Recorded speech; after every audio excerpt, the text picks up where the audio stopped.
আমি এত কথা বুঝি না, দরকার হয় তুই বিয়া কইরা তোর বউরে দিয়ে আমার বাসায় কাজ করাবি। কিছু মনে না করলে একখান কথা কইবার চাই। আপনাদের পরমাত্মীয় মানে জাফর মিয়া এই বাড়ি আর ভাইজানের সকল সম্পত্তি আমার কাছে বিক্রি করে দিয়েছে। সেই সূত্রে এই সকল সয় সম্পত্তির একমাত্র মালিক আমি। কিসের ভাবি, কিসের বিয়ে? ওনারা অনেক বড় বিপদে পড়েছেন। ওনার সন্তান ওনাকে বাড়ি থেকে বের করে দিয়েছে, তাই মেয়েকে নিয়ে রাস্তায় রাস্তায় ঘুরছিল।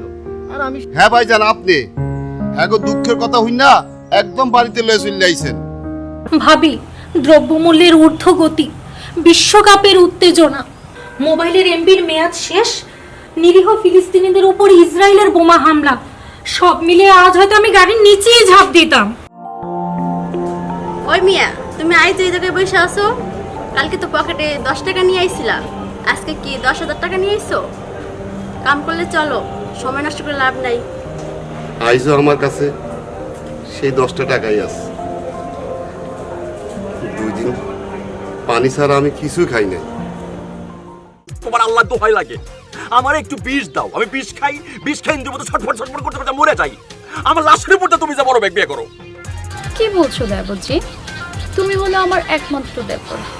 তুমি মরে গেলে আমার কি হবে? আর বিয়ের পর আমি কার সাথে মনে সুখ দুঃখের কথা বলবো দেবজি?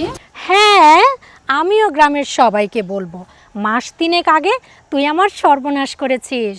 ওকে লাগাম দিয়ে কথা বল হারামজাদা, তোর সাহস কি করে হয় আমার মতো মেয়েকে বিয়ের প্রস্তাব দিতে? এই ভদ্র সমাজে তোদের মতন কিটকে একেবারে নির্মূল করার ব্যবস্থা করতে হবে। তেজ আছে তোমার কথায়, অনেক তেজ আছে। কাটা মাসুদের বোধ তেজ থাকবো না, তা কি হয়? মোবাইলটা যদি অফ থাকে তাহলে আমি সবার সাথে যোগাযোগ করব কি করে, তাই ভাবছি যে ভাবির বাসা থেকে চার্জ দিয়ে নিয়ে যাই। আমরা এখানে কিছু চাইতে আসি নাই, আইসি রবি বাবা যে বিয়ে করছে নতুন বৌমার সাদ মুখখানা দেখতে। তা আপনাদের দেখা হয়েছে নিশ্চয়, আর এতক্ষণ বুঝতেও পেরেছেন আমি আপনাদের মালিক টুকির বউ।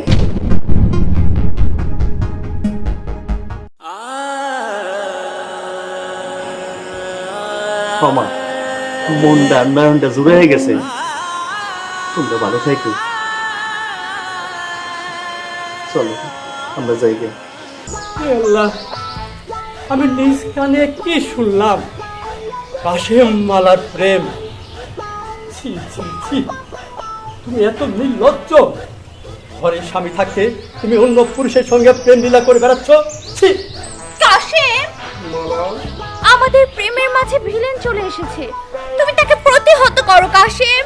দূর হয়ে যা শয়তান, তোর যদি মৃত্যুর ভয় থাকে এখান থেকে চলে যা বনের পাগল। কি? আমি দূর হয়ে যাব? চলে যা চলে যা চলে যা। ঠিক আছে, আমি যাচ্ছি, তবে আমি আবার সৈন্য সামর্থ্য নিয়ে ফিরে এসে তোকে আক্রমণ করব। তখন দেখব তোদের প্রেম কাহিনী কতদিন চলে। আমাদের মতো অনেক লোকই এই দুনিয়ায় আশ্রয় নিয়ে বেঁচে থাকে। সারা জীবন কষ্ট করে যে সন্তানকে লালন পালন করে মানুষ করলাম, আজ সেই সন্তান কিনা বাবার বোনকে বাড়ি থেকে বের করে দিল, তাও বইয়ের কথা। তুই নয়নে দূর দেশ দেখিলাম, তাই কাছের কিছুই তোমার নয়নে ধরিল না। কাছের কেউ যে তোমাকে এত ভালোবাসে তা তুমি বুঝলেই না। যাও যাও, চলে অনেক দূর, আর এসো না।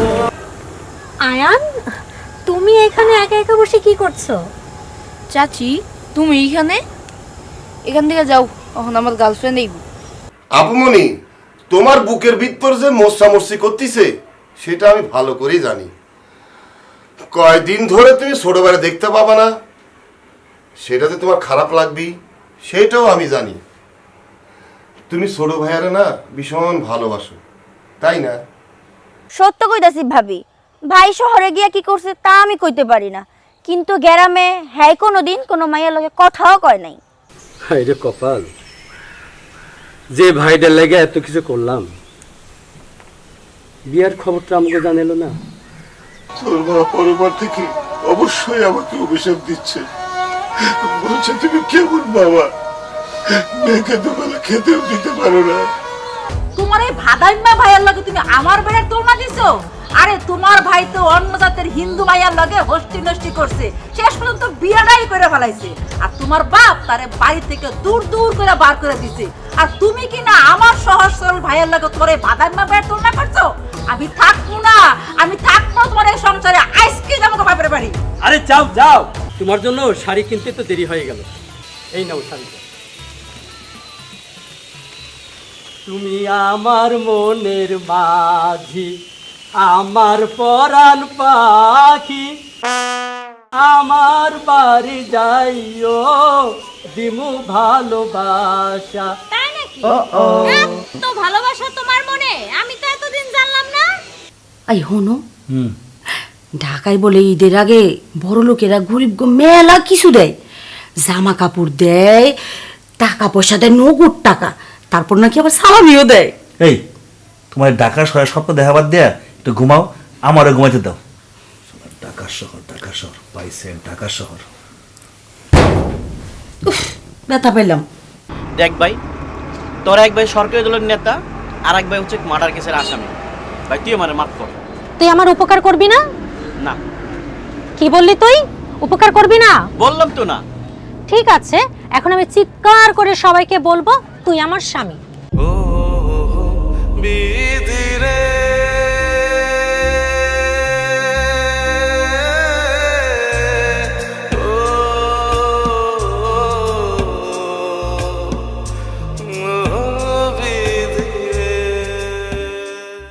জোয়ারের টানে বাপ মা কই ভাইসা গেছে, দুই নয়নে তাকে লাশটাও দেখবার পারি নাই।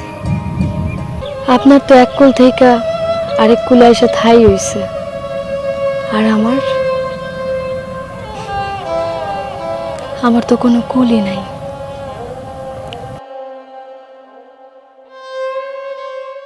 আপনি চাইলে এই কুলে বাসা বাঁধতে পারেন। কিরে চল, ঢাকা যাবি তাই পাবি।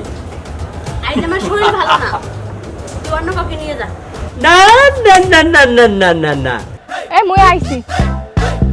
ও কি হইলো? তোমার তো কইতাছি মুই আইছি, তোমার কানে কি কথা ঢোকে না? এমন টব্বার মতো মুখটা ফুলে রাখছো কেন? তোমার আহনে কথা কয়ডায়, আর তুমি কখন আইলা? ও মুই গরিব মানুষ দেখে কি মোর টাইমের কোনো দাম নাই তোমার কাছে? এই তুমি মোরে ভালোবাসো? কয়টা আর কথা মানে কইলি কি আউন যায় নাকি? বাড়িতে মানুষ নাই, মানুষজন দেখলে কি ঝামেলা হবে বুঝো না তুমি? বুঝছো?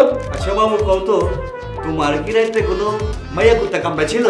সকাল সকাল তুমি ফিমেল গ্রুপে খার খাইছো? জিনিসপত্রের দাম যে বাড়ছে, গরিব মানুষে কেমনে খাইবো? তোমার যে কত কইলাম একটা ডাক্তার দেখাইতা, এই শরীরটা লইয়া তুমি কত কাইলে যেতেছো গা দিন দিন। কেডা ফোনে কার কথা? তুমি আমার মাথা ছুঁয়ে যে কথা দাও, তুমি কাললাই যায় ডাক্তার দেখাইবা। এই তোমার মাথার সাথে কথা দিলাম, আমি কালকে ডাক্তার দেখাম। এখন যাও ঘরে যে রান্ধনের ব্যবস্থা করো, অনেক খিদা লাগছে। আচ্ছা, আপনি কেন আমাদের এত বড় দায়িত্ব নিতে চান? মানুষ তো মানুষেরই জন্য, তাই না? মানুষ হয়ে জন্মগ্রহণ করে যদি কোনো মানুষের উপকারই না লাগলাম, তাহলে মানুষ হয়ে জন্ম নিলামই বা কেন? এই যে আমার বাপজান, সারাদিন কই থাকেন? খালি তো টোটো করে ঘুরেন, এই গ্রামের কোনো খোঁজ খবর রাখেন? রহমতের ভাই আকাশ একটা সুন্দর মায়া বাড়িতে উঠাইছে, সেই খবর কি আপনি জানেন? না না না না না বাপজান, কবে কখন কেমনে? মহাজন কইল সকালবেলা তুমি নাকি বাড়িতে গেছিলা, উত্তর পাড়ার তোমাকে প্রতি জমির লেগা। ঠিকই শুনছে লোকমান ভাই। তয় তোমার ভাবি দেয় নাই? হায় রে দুনিয়া, কেউ টাকার জন্য খাবার পায় না, কেউ গতর বিক্রি কইরা টাকা ইনকাম করে, আবার কেউ টাকা দিয়া ফুর্তি করে। দুজনে মিলেমিশে কাম করলে অন্তত 3 বেলা পেটটা ভরে তো ভাত খাইতে পারমু। হয়েছে কি, এক লগে কত খেলাধুলা করছি, কত বাড়ির হাঁস মুরগি চুরি করে খাইছি, লুকায়া লুকায়া ভাবি গো গোসল দেখছি। হারামজাদা, তুই যদি এক্ষুনি আমার সামনে থেকে না যাস তো পাল্লাটা একেবারে ফালাই দিমু। আমার তো বিশ্বাস হইতে কষ্ট হইতাছে তুই আমার বোনের পোলা কিনা। আমার বি কষ্ট হইতাছে বিশ্বাস করতে তুমি আমার নানা নানির পোলা কিনা। কি কস? কি বললেন? ওই মিয়া, আপনার কি একবার কইছি যে আমার বিয়ে হইছে, আমার বাচ্চা আছে? আচ্ছা ফাজিল লোক তো আপনি। আচ্ছা বলুন তো আপনি কই যাইবেন? আপনি আইছেন কোথা থেকে? আমি বলতে পারো মেহমান তোমাদের গ্রামে। ওই রবি আছে না, ওই রবির মামা শ্বশুর আমি। তোমাদের গ্রামটা ঘুরতে দেখতে এসেছি। ও মানুষ একটা, কবে জানি একটা কোপ দিয়ে একটা কল লাগাইতে ফেলাই। লুচ্চার ঘরে লুচ্চা। মুখ সামলায় কথা কোন চেয়ারম্যান সাহেব। বিপদে পড়ে মায়েরা আমার বাড়িতে আশ্রয় নিছে, তাই বলে তারে তো আমি ভাষায় দিতে পারি না। আরে বাদ দেও তো রহমত ভাই, বাপ জানে বয়স হইছে, উল্টাপাল্টা অনেক কথা কয়, ভুলে যাও। ভাই, উত্তরপাড়ার ফজল চাচা আর করিম ভাই শহর থেকে পাঠাইছে লাখখানি টাকার চাউল ডাল, ওইগুলাই মানুষ খাইছে। চিল্লাই কি আর সাদে? তোমার পোলা ঢাকা থেকে বিয়া করে বউ লইছে, আর আনবো নাই বাকে। এটা তোমাদের বংশগত দোষ। তোমাদের বংশ তো এরকম অভ্যাস অনেক আছে। এখন তো পোলারে জিগাও কোন জাতের মাইয়ারে বিয়া করে নিয়েছে। তোমার গলাবাজি বন্ধ করো। দেখে তো মনে হচ্ছে খুব ফুরফুরে মেজাজেই আছেন। তা আপনার সাথে এই সুন্দরী মেয়েটা কে? আগে তো কখনো এই মেয়েটাকে দেখি নাই। আরে বিয়ে শাদী করে নিয়ে আসছেন না বিয়ে শাদী করতে যাচ্ছেন? আপনি চুপ করেন। আপনি শুনেন নাই মায়েরার কতগুলো কষ্ট, তার উপরে ওরে কে যেন বোমা মারছে। বিন্দু, তোরে দেখলে কাটা মাসুদের বুকটা কটকট কটকট কইরা ওঠে। তুমি যে চাচ্চুরে পালায় বিয়া করছো, এটা কি তোমার বাড়ির সবাই জানে?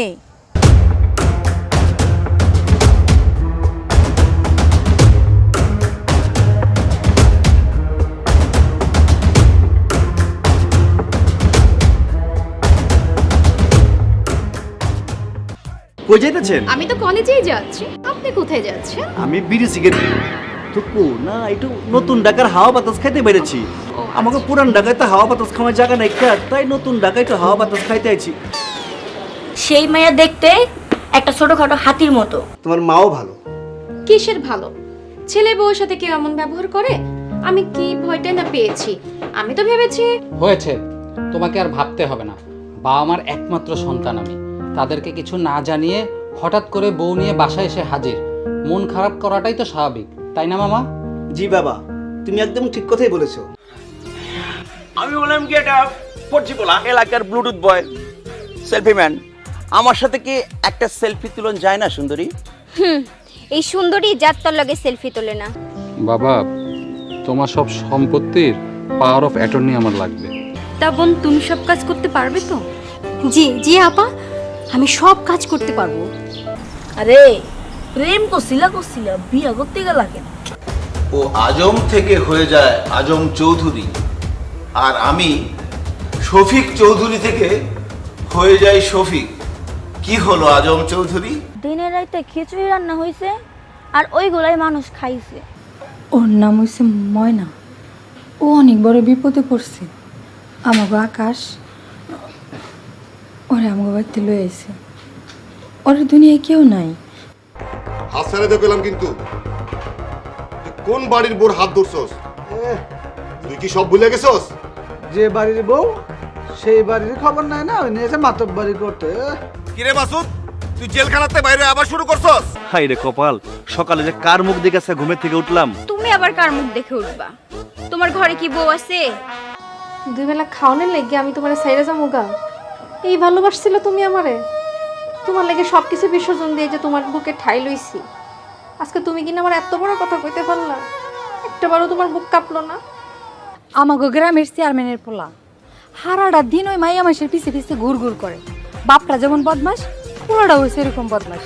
এই যে অট্টালিকার উপরে দাঁড়িয়ে তুমি আর তোমার বাবা, প্রশ্ন করো তোমার বাবাকে, এই অট্টালিকার মালিক উনি কিভাবে হলেন? তুমি এইভাবে আমার সব কথা না শুনে আমার সাথে রাগ করতে পারো না। দেখেন, এখন আপনি আমার বড় ফার ওয়াইফ, মানে আমার ভাবি। আপনি এখন শ্রদ্ধার পাত্রী। হ্যাঁ, আমি তোমার ভাবি, কিন্তু কোন পরিস্থিতিতে পড়ে আমি তোমার ভাবি হলাম সেটা তো তোমার জানতে হবে, তাই না? তোমার বড় ভাই রাতে বাড়ি ফেরার পথে আমার বাবাকে আহত অবস্থায় হসপিটালে নিয়ে যায়। ছিনতাইকারীরা আমার বাবাকে ছুরি দিয়ে আঘাত করে। ডক্টররা অনেক চেষ্টা করেও তাকে আর বাঁচাতে পারলো না। ব্যাপারটা কিছু বুঝতে পারছো? মোল্লার দৌড় তো মসজিদ পর্যন্তই।